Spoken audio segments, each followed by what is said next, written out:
Ja, und um diesen Christusschatz zu empfangen und zu einem Teilhaber seines Lebens, seiner Natur, seines Erbes, ja und auch seiner Herrlichkeit zu werden, musst du zuerst von Neuem geboren werden.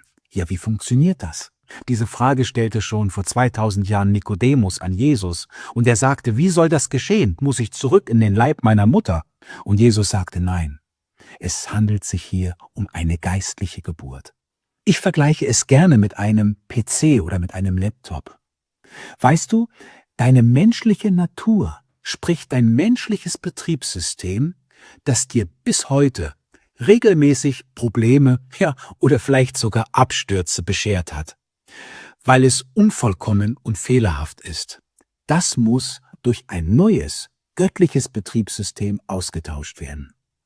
Das heißt, deine alte menschliche Art, an der du heute immer wieder rumgebastelt hast, an der du ständig versucht hast, sie besser zu machen, sei es durch gute Werke oder dem Befolgen von religiösen Geboten, ja oder sogar universellen Gesetzen, dieses mangelbehaftete, menschliche, armselige Betriebssystem muss endgültig gelöscht werden und durch ein göttliches, neues Christusbetriebssystem ersetzt werden, so wie bei deinem PC.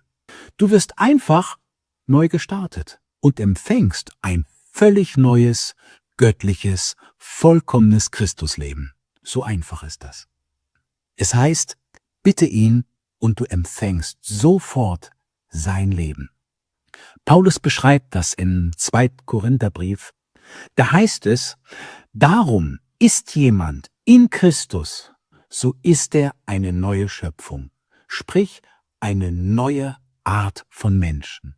Ein neuer Mensch mit einem neuen Geist, mit einem göttlichen, mit einem Christusbetriebssystem ist jetzt entstanden.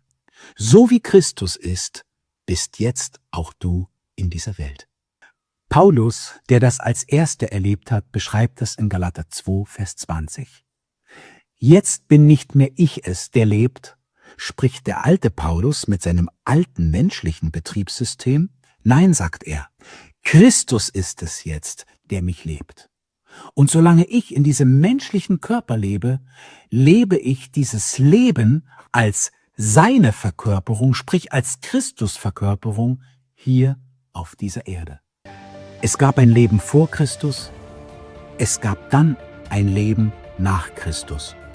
Und jetzt gibt es ein neues Leben, ein Leben in Christus. Wenn dir diese Botschaft gefallen hat, dann abonniere gerne meinen Kanal. Ich bin Ralf Schuppan.